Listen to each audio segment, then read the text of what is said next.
You are watching Malabar Safari. Hi സുഹൃത്തുക്കളെ, മലബാർ സഫാരിയുടെ പുതിയൊരു അധ്യായത്തിലേക്ക് എല്ലാവർക്കും സ്വാഗതം. മലബാർ സഫാരി ഇന്ന് വന്നിട്ടുള്ളത് കോഴിക്കോട് ഫറൂഖിലെ ടിപ്പു സുൽത്താൻ കോട്ട കാണാനാണ്. ഇവിടേക്ക് വരുന്നവർ ഫറൂഖ് ബസ് സ്റ്റാൻഡിനടുത്തുള്ള ഗണപത് വൊക്കേഷണൽ ഹയർ സെക്കൻഡറി സ്കൂളിനോട് ചാരിയുള്ള ഒരു ചെറിയ റോഡ് ഉണ്ട്. ഇതൊരു 200 മീറ്റർ കയറി ചെന്നാൽ അവിടെ ഈ ചരിത്രശേഷിപ്പിൻ്റെ ഒരു ബോർഡ് കാണാം. ആ ബോർഡിനോട് ഒപ്പമുള്ള ഇടവഴി കയറി ചെന്നാൽ ഇവിടേക്ക് എത്തിച്ചേരാം. ഈ കോമ്പൗണ്ടിൻ്റെ ഗേറ്റ് ഇപ്പോൾ അടച്ചിട്ടുണ്ട്. ഇതിനോട് ചാരി തന്നെയുള്ള ഒരു നടവഴി ചെന്ന് കയറുന്നത് ഈ കോമ്പൗണ്ടിൻ്റെ ഉള്ളിലേക്കാണ്. വീഡിയോ ഇഷ്ടമായാൽ ലൈക്ക് ചെയ്യാനും സബ്സ്ക്രൈബ് ചെയ്യാനും ഷെയർ ചെയ്യാനും മറക്കല്ലേ. കോഴിക്കോട് ജില്ലയിലെ ഒരു ചെറു പട്ടണമാണ് ഫറൂഖ്. കോഴിക്കോടിൻ്റെ തെക്കുവശത്തായി ചാലിയാർപ്പുഴയോട് ചേർന്നാണ് ഈ പ്രദേശം സ്ഥിതി ചെയ്യുന്നത്. വടക്ക് ചാലിയാർപ്പുഴയും തെക്ക് നടക്കുംകാവ് പുഴയും കിഴക്ക് രാമനാട്ടുകര മുനിസിപ്പാലിറ്റിയും പടിഞ്ഞാറ് ചാലിയാർപ്പുഴയുമാണ് അതിർത്തികൾ. പറവന്മാർ എന്ന ഒരു വിഭാഗം ഇവിടെ താമസിച്ചിരുന്നുവെന്നും പറവമുക്ക് എന്നതിൽ നിന്നാണ് ഫറൂഖ് എന്നത് രൂപം കൊണ്ടത് എന്നുമാണ് പ്രദേശവാസികൾ അഭിപ്രായപ്പെടുന്നത്. ഇവിടെ ഒരു പ്രധാന വ്യവസായം ഓട് വ്യവസായമാണ്. ടിപ്പു സുൽത്താൻ്റെ പടയോട്ടക്കാലത്ത് ഇവിടെ ഒരു വിജനമായ കുന്നിൻ പ്രദേശമായിരുന്നു. ടിപ്പു സുൽത്താൻ മലബാർ കീഴടക്കിയതിനു ശേഷം ഫറൂഖിനെ മലബാറിൻ്റെ തലസ്ഥാനമായി പ്രഖ്യാപിച്ചു. സൈനിക നീക്കങ്ങൾക്കായി ഫറൂഖ് കോട്ടക്കുന്നിൽ ഒരു കോട്ടയും ടിപ്പു നിർമ്മിച്ചു. ഇതാണ് ഫറൂഖ് ടിപ്പു സുൽത്താൻ കോട്ട. എന്നാൽ ഇവിടം ആൾതാമസം കുറവായതിനാലും എത്തിച്ചേരാൻ ബുദ്ധിമുട്ടിയതുകൊണ്ടും മലബാറിലെ പ്രശസ്തമായ വഴികളും പാതകളും ഫറൂഖുമായി ബന്ധിപ്പിച്ചു. കൂടാതെ ഇവിടെ വന്ന് താമസിക്കാൻ വേണ്ടി ടിപ്പു കോഴിക്കോട് നിന്ന് ആളുകളെയും കൊണ്ടുവന്നു. പക്ഷേ ടിപ്പു സുൽത്താൻ മൈസൂരിലേക്ക് മടങ്ങിയപ്പോൾ ഇവർ തിരിച്ചു പോവുകയും ചെയ്തു.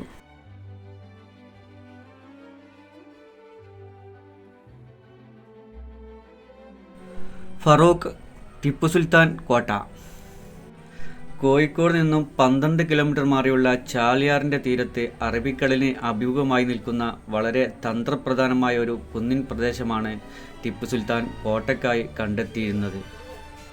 1770കളുടെ അവസാനമാണ് ടിപ്പു ഫറൂഖിൽ കോട്ട പണിയാൻ തുടങ്ങുന്നത്. മലബാറിൽ താൻ കീഴടക്കിയ പ്രദേശങ്ങൾ ഫറൂഖ് കേന്ദ്രീകരിച്ച് ഭരിക്കാനായിരുന്നു ടിപ്പുവിൻ്റെ തീരുമാനം. 900ഓളം വരുന്ന പടയാളികളാണ് കോട്ട നിർമ്മാണത്തിൽ പങ്കാളികളായത്. പാറ തുരന്നുണ്ടാക്കിയ മരുന്നറ, പടവുകളോടുകൂടിയ ഇരട്ടക്കിണർ തുടങ്ങിയ ചരിത്ര പ്രാധാന്യമുള്ള പലതും അടങ്ങിയിരുന്നു ഫറൂഖിലെ ടിപ്പു കോട്ട. പക്ഷേ മലബാറിലെ ബ്രിട്ടീഷ് അധിനിവേശത്തോടു കൂടി ബ്രിട്ടീഷുകാർ ഏറ്റെടുക്കുകയും യാതൊരു തരത്തിലുമുള്ള ചരിത്ര പ്രാധാന്യം നൽകാതിരിക്കുകയും ചെയ്തു. ആ കാലഘട്ടത്തിൽ കോട്ടക്കകത്ത് പണിത കെട്ടിടം സാമൂതിരിമാർ വിശ്രമകേന്ദ്രമായി ഉപയോഗിച്ചു.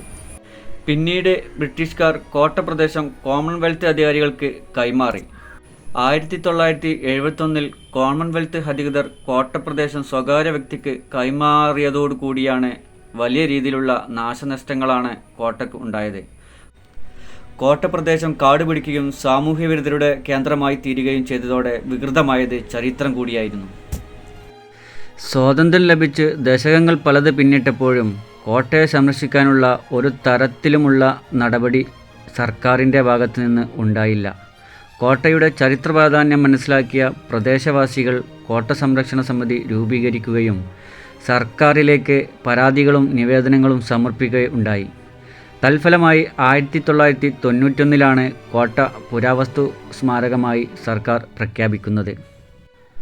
പക്ഷേ സർക്കാർ ഉദ്യോഗസ്ഥരുടെ അനാസ്ഥ മൂലമോ അതേറ്റെടുക്കാൻ സർക്കാർ കാണിക്കുന്ന താൽപ്പര്യക്കുറവ് മൂലമോ വീണ്ടും വർഷങ്ങൾ ആ പ്രദേശം ചരിത്രത്തിൻ്റെ വെളിച്ചം കാണാതെ കാട് മൂടിക്കിടന്നു. സ്വകാര്യ ഭൂമിയിൽ ഉൾപ്പെട്ട ടിപ്പു കോട്ട സുരക്ഷിത സ്മാരകമായി സർക്കാർ പ്രഖ്യാപിച്ചെങ്കിലും കോടതിയിൽ കേസ് നിലനിൽക്കുന്നത് നടപടികൾക്ക് തടസ്സമായി. കോട്ടപ്രദേശത്ത് പരിശോധന നടത്തി 6 മാസത്തിനകം റിപ്പോർട്ട് സമർപ്പിക്കാൻ കോടതി ഉത്തരവ് ഉണ്ടായതോടുകൂടിയാണ് ഫറൂഖിലെ ടിപ്പു കോട്ടയ്ക്ക് ജീവൻ വച്ചത്. പര്യവേഷണവും സർവേയും പ്രദേശത്ത് ആരംഭിച്ചിരിക്കുന്നത്. പൂർണ്ണമായും കാട് മൂടിക്കിടന്ന ഭാഗങ്ങൾ വെട്ടിത്തെളിച്ചും മറ്റും ഭൂഗർഭ അറകൾ, കൂറ്റൻ കിണർ, കൽപ്പടവുകൾ, നാണയങ്ങൾ തുടങ്ങിയ അനേകം ചരിത്രശേഷിപ്പുകൾ വെളിച്ചം കാണാൻ തുടങ്ങിയിരിക്കുന്നു. കോട്ട സംരക്ഷണത്തിന് ബജറ്റിൽ നിന്നും 3 കോടി രൂപയാണ് സർക്കാർ വകയിരുത്തിയിട്ടുള്ളത്. 2020 നവംബറിലാണ് ഫറൂഖിലെ ടിപ്പു കോട്ടയ്ക്ക് പുതുജീവൻ വെച്ചത്. 18ാം നൂറ്റാണ്ടിൻ്റെ 2ാം പാദത്തിൽ കേരളത്തിലേക്കുള്ള ടിപ്പുവിൻ്റെ പടയോട്ടത്തിലെ ചരിത്രസാക്ഷ്യമാണ് ഈ കോട്ട. ഫറൂഖ് കോട്ടയിൽ നാണയത്തിൻ്റെ കമ്മട്ടമായി ഉപയോഗിച്ചിരുന്നു എന്നും ഒടുവിൽ തിരുവനന്തപുരം പുരാവസ്തു വകുപ്പ് കണ്ടെത്തി. കോഴിക്കോട് ജില്ലയിലെ ഫറൂഖിലെ ടിപ്പു സുൽത്താൻ കോട്ടയിൽ ആയുധപ്പുരയും നാണയക്കമ്മട്ടവും ഉണ്ടായിരുന്നു എന്നും കണ്ടെത്തി. ഇതോടെ ലക്ഷണമൊത്ത കോട്ടയ്ക്കുള്ള സമഗ്ര നിർമ്മിതിയാണോ ഫറൂഖ് കോട്ട എന്ന ചരിത്രപരമായ ചോദ്യത്തിനു ശാസ്ത്രീയമായ ഉത്തരം നൽകുകയാണ് പുരാവസ്തു വകുപ്പ്. മരുന്നറ എന്നറിയപ്പെട്ട ഭൂഗർഭ അറയാണ് നാണയക്കമ്മട്ടം. കിടങ്ങുകൾ, കൊത്തളങ്ങൾ, കിണർ, മതിൽ തുടങ്ങി കോട്ടയ്ക്ക് വേണ്ട ഘടകങ്ങളെല്ലാം കോട്ടയിലുണ്ട്. 5 വർഷത്തോളം എടുത്ത പഠനത്തിലാണ് ലക്ഷണമൊത്ത കോട്ടയാണിതെന്ന് ശാസ്ത്രീയ സ്ഥിരീകരണം വന്നത്. കേരളത്തിൽ ടിപ്പു പണിത ഏക കോട്ടയാണിത്.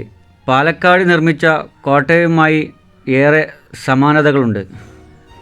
കോഴിക്കോട് പഴശ്ശിരാജ പുരാവസ്തു മ്യൂസിയം ചാർജ് ഓഫീസർ കെ കൃഷ്ണരാജിൻ്റെ നേതൃത്വത്തിലായിരുന്നു പഠനം.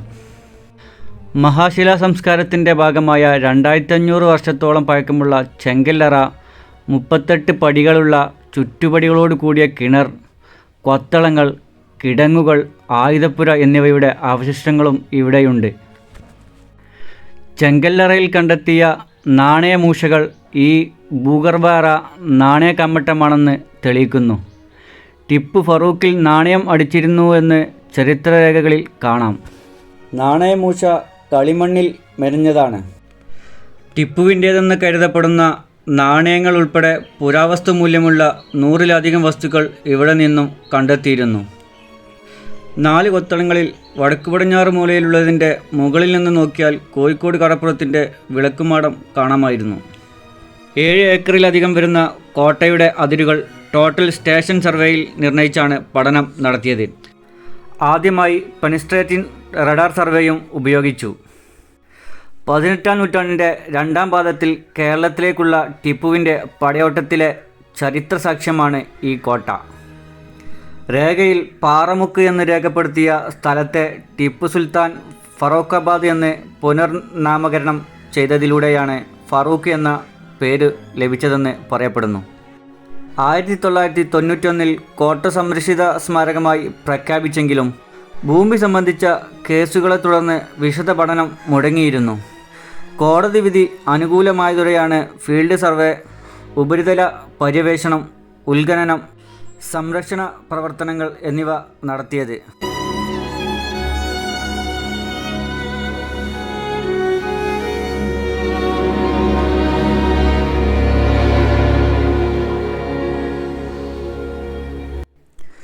കേരളത്തിലേക്കുള്ള മൈസൂരിൻ്റെ കടന്നുകയറ്റം. മൈസൂർ രാജാവായിരുന്ന ഹൈദരലിയും പിന്നീട് ടിപ്പു സുൽത്താനും സാമൂതിരിയുടെ കോഴിക്കോട് അടക്കമുള്ള വടക്കൻ കേരളത്തിലേക്ക് 1766 മുതൽ 1792 വരെ നടത്തിയ സൈനിക അധിനിവേശത്തെയാണ് കേരളത്തിലേക്കുള്ള മൈസൂരിൻ്റെ കടന്നുകയറ്റം എന്നതുകൊണ്ട് വിശേഷിപ്പിക്കുന്നത്. അതിനുശേഷം കൊച്ചി രാജ്യത്തെയും മൈസൂരിന് കപ്പം നൽകുന്ന രാജ്യമാക്കി മാറ്റുകയുണ്ടായി. അറബിക്കടലിലെ തുറമുഖങ്ങളിലേക്കുള്ള എളുപ്പമാർഗം തുറന്നെടുക്കുക എന്നതായിരുന്നു ഈ അധിനിവേശത്തിൻ്റെ മുഖ്യ ഉദ്ദേശം. മൈസൂരിൻ്റെ ഈ അധിനിവേശം മലബാറിലെ നാട്ടുരാജ്യങ്ങളുടെ മുകളിൽ തങ്ങൾക്കുള്ള പിടി കൂടുതൽ മുറുക്കുവാനും കൊച്ചിക്ക് ശേഷം മൈസൂർ സുൽത്താൻമാർ ആക്രമിച്ച തിരുവിതാംകൂറിനെ ചെറുമൊരു സാമന്ത രാജ്യമാക്കുവാനും ഈസ്റ്റ് ഇന്ത്യ കമ്പനിയെ സഹായിച്ചു. 18ാം നൂറ്റാണ്ടായപ്പോഴേക്കും കേരളത്തിലെ ചെറു രാജ്യങ്ങൾ പലതും കൂട്ടിച്ചേർത്തും തിരുവിതാംകൂർ, കോഴിക്കോട്, കൊച്ചി എന്ന രാജ്യങ്ങളായി മാറിക്കഴിഞ്ഞിരുന്നു. മുഗൾ രാജ്യത്തിൻ്റെ പതനത്തിനു ശേഷം മൈസൂർ രാജ്യം ഭരിക്കുന്നത് പൊടയാർ കുടുംബമായിരുന്നു. 1761 ഹൈദരലി മൈസൂർ രാജ്യത്തിൻ്റെ ഭരണം പിടിച്ചെടുത്തു. രാജ്യത്തിൻ്റെ വ്യാപ്തി വർദ്ധിപ്പിക്കുകയായിരുന്നു ഹൈദറിൻ്റെ പിന്നീടുള്ള ശ്രദ്ധ മുഴുവനും. അങ്ങനെ ബെഡ്നൂർ, സുധ, സേര, കാനറ എന്നിവയെല്ലാം ഹൈദർ കീഴടക്കി. 1766 കോഴിക്കോട്ടു സാമൂതിരിയുടെ അധിനിവേശത്തിൽ നിന്ന് രക്ഷപ്പെടാൻ പാലക്കാട്ട് രാജാവ് ഹൈദരലിയോട് സഹായം അഭ്യർത്ഥിച്ചതുപ്രകാരം മലബാറിലേക്ക് കടന്നുകയറിയ ഹൈദർ ചിറക്കൽ, കോട്ടയം, കടത്തനാട്, കോഴിക്കോട് എന്നിവ കീഴടക്കുകയും ചെയ്തു. വെള്ളുവനാട്, പാലക്കാട്, കൊച്ചി എന്നിവിടങ്ങളിലെ രാജാക്കന്മാർ ഹൈദറിൻ്റെ മേൽക്കോയ്മ അംഗീകരിച്ച് 1766 മുതൽ 1790 വരെ എല്ലാ വർഷവും കപ്പം കൊടുക്കുകയും ചെയ്തു. മൈസൂർ ഭരണകാലത്ത് ഫാറൂഖായിരുന്നു മലബാറിൽ അവരുടെ പ്രാദേശിക തലസ്ഥാനം. ഇന്നത്തെ കേരളത്തിലെ തിരുവിതാംകൂർ പ്രദേശങ്ങൾ മാത്രമാണ് മൈസൂർ ഭരണത്തിൽ അകപ്പെടാതെ പോയത്. ടിപ്പു സുൽത്താൻ കോട്ടയും മൈസൂരിൻ്റെ കേരളത്തിലേക്കുള്ള കടന്നുകയറ്റവും എന്ന വിഷയം ഞാനിവിടെ പറഞ്ഞു വെച്ചത് ചരിത്രശാലികളിൽ നിന്നും പ്രാദേശികമായി കേട്ടറിഞ്ഞതുമായ കാര്യങ്ങളാണ്.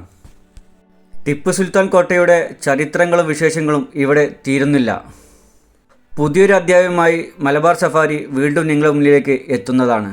വീഡിയോ ഇഷ്ടപ്പെട്ടാൽ സബ്സ്ക്രൈബ് ചെയ്യാനും കമൻറ്റ് ചെയ്യാനും ലൈക്ക് ചെയ്യാനും ഷെയർ ചെയ്യാനും മറക്കരുത്.